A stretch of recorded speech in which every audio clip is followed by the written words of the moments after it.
Fridge ഇത്ര വൃത്തിയാണെങ്കിൽ നമുക്ക് രോഗങ്ങൾ കുറയാൻ സാധ്യതയുണ്ട്. കീടങ്ങളുടെ ഹെൽത്ത് ഓക്കെ ആയിരിക്കണമെങ്കിൽ ഫ്രിഡ്ജ് ഓക്കെ ആയിരിക്കണം. ഫ്രീസറിൽ മൊത്തം എന്തായിട്ട് ബാക്ടീരിയ ആയിക്കാണ്, സൂക്ഷ്മ ജീവികളുള്ള പൂക്കളാണ് മുഴുവൻ കയറിയത്. എല്ലാം നമ്മുടെ ഭക്ഷണത്തിലോട്ടാണ് പോകുന്നത് ഈ ബാക്ടീരിയ ഫംഗസ് എല്ലാം. റെഫ്രിജറേറ്റർ കംപ്ലൈന്റ് ആകാൻ പ്രധാനപ്പെട്ട ഒരു കാരണം എന്ന് വെച്ചാൽ ഇത് നമ്മുടെ ഡ്രെയിൻ വാട്ടർ ആണ്. ഫ്രീസ് ആയി വരുന്ന ഡ്രെയിൻ വാട്ടർ നിറഞ്ഞിട്ട് ഈ പാത്രത്തിൽ നിന്ന് വെള്ളം ഇങ്ങനെ തുളുമ്പിയിട്ട് ഇതേ ഈ പ്ലാറ്റ്ഫോമിലേക്ക് വീഴും. ഇത് ഇരുമ്പിന്റെ പ്ലാറ്റ്ഫോമാണ്. ഇത് ഇങ്ങനെ വീണ് കിടന്നിട്ട് തുരുമ്പെടുക്കും. ആ തുരുമ്പെടുത്ത് കഴിയുമ്പോൾ ഫ്രിഡ്ജിന്റെ അടിഭാഗം പോകാനുള്ള പ്രധാന കാരണം ഇതാണ്. അപ്പോൾ ഈ ഡ്രെയിൻ വാട്ടർ നമ്മൾ ഇങ്ങനെ ഇടയ്ക്കിടയ്ക്ക് എടുത്ത് കളയുക എന്ന് പറഞ്ഞാൽ വലിയ പാടുള്ള കാര്യമാണ്. അപ്പോൾ അതിനുള്ള പരിഹാരം എന്ന് വെച്ച് കഴിഞ്ഞാൽ കേട്ടോ ഈ ഇത് കണ്ടോ, ഇത് ഈ ഇതിലോട്ടൊക്കെ വീണ് കഴിഞ്ഞാൽ വെള്ളം കെട്ടിക്കിടന്നു. ഇതിന് ഹോളുണ്ട്, പക്ഷേ ഈ വെള്ളം എങ്ങനെ വന്നാലും ഇത് പോയല്ല മുഴുവായിട്ട് ഈ ഹോളിൽ കെട്ടിക്കിടന്നിട്ട് നമ്മുടെ ഇത് ഇരിക്കുന്ന പ്ലാറ്റ്ഫോം പോകും.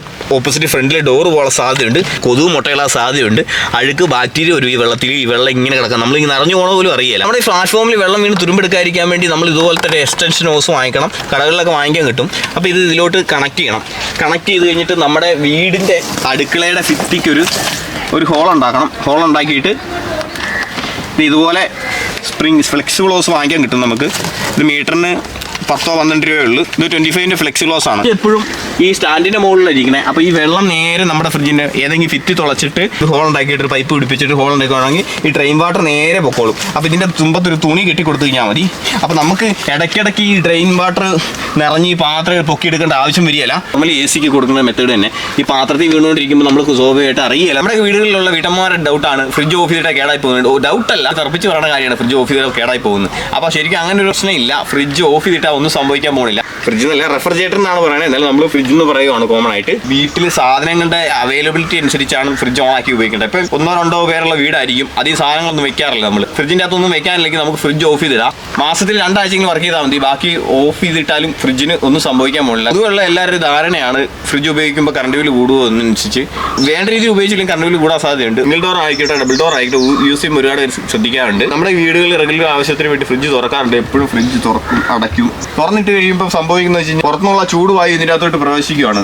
അപ്പോൾ വീണ്ടും ഇതിൻ്റെ തെർമോസ്റ്റാറ്റ് ഓൺ ആയിട്ട് വീണ്ടും കംപ്രസർ വർക്ക് ചെയ്യും. ഇത് ഓട്ടോമാറ്റിക് ഫ്രിഡ്ജാണ്, ഓട്ടോമാറ്റിക് ഓൺ ഓഫ് ആവും. ടെമ്പറേച്ചറിനനുസരിച്ച് ടെമ്പറേച്ചർ ആകുമ്പോൾ തണുപ്പ് ആവശ്യത്തിന് തണുപ്പായി കഴിയുമ്പോൾ ഫ്രിഡ്ജ് ഓട്ടോമാറ്റിക്കായിട്ട് ഓഫ് ആവും. വീണ്ടും കംപ്രസർ വർക്ക് ചെയ്തുകൊണ്ടിരിക്കും. കംപ്രസർ വീണ്ടും വർക്ക് ചെയ്യുമ്പോൾ കറണ്ട് ബില്ല് കൂടാനുള്ള സാധ്യത കൂടുതലാണ്. ഇറച്ചി മീനൊക്കെ ഫ്രീസറിൽ കൊണ്ട് വയ്ക്കുമ്പോൾ ശ്രദ്ധിക്കേണ്ടത് വെച്ചാൽ എല്ലാവരും കൊണ്ട് ഡയറക്റ്റ് ഇതിനകത്തോട്ട് കൊണ്ട് ഇറച്ചി മീനും വയ്ക്കും. ഒരിക്കലും അങ്ങനെ ചെയ്യാൻ പാടില്ല. ഡയറക്റ്റ് ആയിട്ട് ഇറച്ചി മീനും ഇതിലോട്ട് കൊണ്ട് വെച്ച് കഴിയുമ്പോൾ ജസ്റ്റ് കൂടായിരിക്കും, ഷിമ്മി കൂടായിരിക്കും, പ്ലാസ്റ്റിക് കവറുകളിൽ ഇട്ടിട്ട് ഇങ്ങനെ കൊണ്ടുവയ്ക്കും. ഇങ്ങനെ കൊണ്ടുവച്ച് കഴിയുമ്പോൾ പ്രശ്നം ഉണ്ടാകുന്നത് വെച്ച് കഴിഞ്ഞാൽ ഇതിൻ്റെ അകത്തിരിക്കുന്ന മറ്റ് ഭക്ഷണ സാധനങ്ങളിലോട്ട് ഇതിൻ്റെ മണവും ബാക്ടീരിയയൊക്കെ റീസൈക്കിൾ ചെയ്ത് മറ്റേതിലോട്ടും പടരും. അല്ലെങ്കിൽ അതിൻ്റെ സ്മെല്ല് പടരാൻ സാധ്യതയുണ്ട്. ഇറച്ചി മീനൊക്കെ വെക്കേണ്ടതെന്ന് വെച്ചാൽ ഇതുപോലത്തെ ഒരു പാത്രത്തിലായിരിക്കും. അപ്പോൾ ഇത് ഇറച്ചി മീനൊന്ന് സങ്കല്പിച്ചോ. അപ്പോൾ നമ്മൾ വെക്കേണ്ടത് വെച്ച് കഴിഞ്ഞാൽ ഇതുപോലെയുള്ള പാത്രങ്ങളിൽ ഇറച്ചി മീൻ ആവശ്യം എടുക്കുക.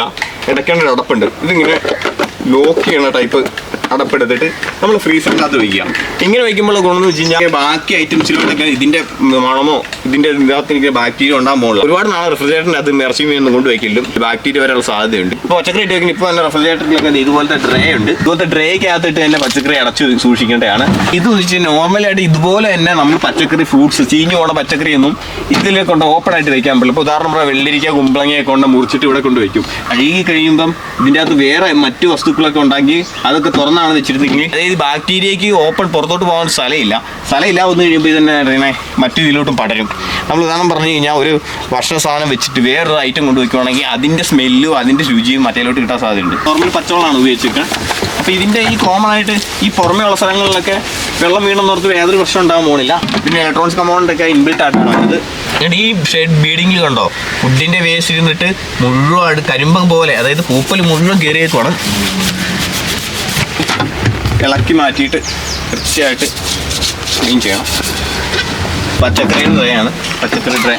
ഇത് വൃത്തിയായിട്ട് എപ്പോഴും സൂക്ഷിക്കണം. കാരണം നമ്മൾ കഴിക്കുന്ന പച്ചക്കറി ഇട്ട് വയ്ക്കുന്നതാണ്. ഫ്രീസറിൽ എല്ലാ സാധനവും നമ്മൾ ഇതിൽ ഇളക്കി മാറ്റി വെച്ചിട്ടുണ്ട്. അപ്പോൾ ഫ്രീസറിൽ മൊത്തം എന്തായിട്ട് ബാക്ടീരിയ ആയിക്കാണ് ഇതിൻ്റെ പൂപ്പല കയറിയേക്കണത്. സൂക്ഷ്മ ജീവികളുള്ള പൂപ്പലാണ് മുഴുവൻ കയറിയേക്കണം. നമുക്ക് അസുഖങ്ങൾ പടരാനുള്ള സാധ്യത വളരെ കൂടുതലാണ്. കഴിയുമ്പോൾ ഈ ഉള്ളിലോട്ടൊന്ന് വെള്ളം പോകാൻ സൂക്ഷിക്കണം. അപ്പം ഞാൻ ഇത് വെള്ളത്തിൽ മുക്കിയിട്ടാണ് ഈ സ്ക്രബ്ബർ കൊണ്ട് സ്ക്രബർ ചെയ്യുന്നത്. ഇത് സോപ്പ് ലിക്വിഡാണ്. ഈ സോപ്പ് ലിക്വിഡ് നമ്മൾ കലക്കിയിട്ടുണ്ട്. ഈ സോപ്പ് ലിക്വിഡ് എടുത്തിട്ട് നമ്മൾ ഇതുപോലെ ബീഡിങ്ങിൻ്റെ അവിടെ ഒന്ന് ടച്ച് ചെയ്ത് കൊടുക്കണം. അപ്പോൾ ഇത് കണ്ടോ ബീഡിങ്ങിലൊക്കെ കണ്ടമാനം ഫംഗസ് ആയിട്ടുണ്ട്. അപ്പോൾ ഈ ബീഡിങ്ങിൽ ഇങ്ങനെ ബ്രഷ് കൊണ്ട് നിറച്ച് കൊടുക്കണം. ഫംഗസൊക്കെ ഇളകി പോകുന്നുണ്ട് സോപ്പ് കൊണ്ട് ഉറയ്ക്കുമ്പോൾ. നിങ്ങളുടെ സോപ്പ് ലിക്വിഡ് കൊണ്ട് ഫ്രിഡ്ജ് ക്ലീൻ ചെയ്യുന്നവർക്കൊരു പ്രശ്നം ഉണ്ടാകാൻ പോകുന്നില്ല. ഈ ഡോറിൻ്റെ അടിയിലേക്ക് ഉണ്ടോ നിറയെ ഫംഗസാണ്. ഫുഡ് വേസ്റ്റ് ഒക്കെ ഇരുന്നിട്ട് ഇങ്ങനെ പോകാതിരിക്കും. ഈ ഡോറിൻ്റെ എവിടെയാണ് പ്രശ്നം വന്നത്, കംപ്ലൈൻറ്റ് മുഴുവൻ വന്നത്. മാസത്തിൽ 2 തവണയെങ്കിലും ക്ലീൻ ചെയ്യണം. വീട്ടംഗങ്ങളുടെ ഹെൽത്ത് ഓക്കെ ആയിരിക്കണമെങ്കിൽ ഫ്രിഡ്ജ് ഓക്കെ ആയിരിക്കണം. ഫ്രിഡ്ജ് നന്നായിട്ട് ക്ലീൻ ചെയ്തിടണം. റേകളെല്ലാം സെപ്പറേറ്റ് ഊരിയിട്ടുണ്ട്. കൃത്യമായിട്ട് തോപ്പ് വെച്ച് കഴുകി കൊടുക്കണം. കഴുകിയിട്ട് കൃത്യമായിട്ട് ഉണക്കാൻ വെക്കണം കേട്ടോ. ഇതെല്ലാം നമ്മുടെ ഭക്ഷണത്തിലോട്ടാണ് പോകുന്നത്. ഈ ബാക്ടീരിയ ഫംഗസ് എല്ലാം നമ്മൾ ശ്രദ്ധിച്ചില്ലെങ്കിൽ വലിയ അസുഖം പിടിക്കാനുള്ള സാധ്യതയുണ്ട്.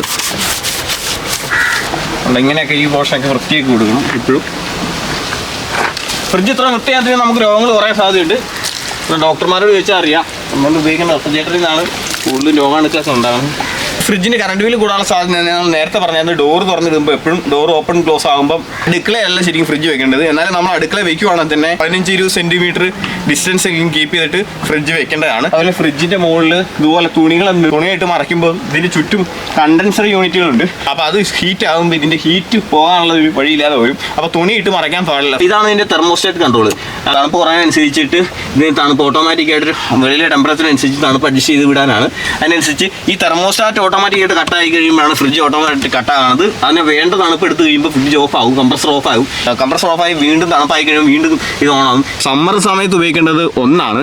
അത് മൺസൂൺ സമയത്ത് ഉപയോഗിക്കേണ്ടത് 3 ആണ്. വിൻ്റർ സമയത്ത് അതായത് തണുപ്പ് കാലത്ത് ഉപയോഗിക്കേണ്ടത് 3 ആണ്.